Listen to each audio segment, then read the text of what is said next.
And one of the first trips that we did, I don't remember if it was first Morocco or first Colombia. I remember a lot about Colombia because Steve was like, Sergio, can you get me into Colombia? And I say, well, I know I have been there already, I have been in the Cauca, so let me check if I can make it. So I start making phone calls to Colombia. I remember calling one of my friends that is a doctor. I see him quite often now. And I was like, hey, Carlos, his name is Carlos Rizzo, a doctor, and I was like, hey, Carlos, one thing, Steve asked me, to bring him to the mountains, to Cauca in Colombia. What do you think about it? He say, are you crazy? do you have a family?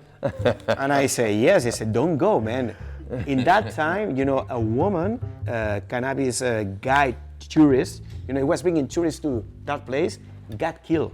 Mm-hmm. They kidnapped her. Oh my gosh. It was a mistake. But she got... It was a mistake. Yeah, they didn't even... and she got killed, So I say, Steve, this is going to be very difficult. So I call my friends there and I say, listen, Steve wants me to bring him to Cauca. But I have been doing calls. They told me that it's really dangerous, that right now is not the right moment to go there. And they say, listen, if you come to Cauca, you're going to be with the Indians ward.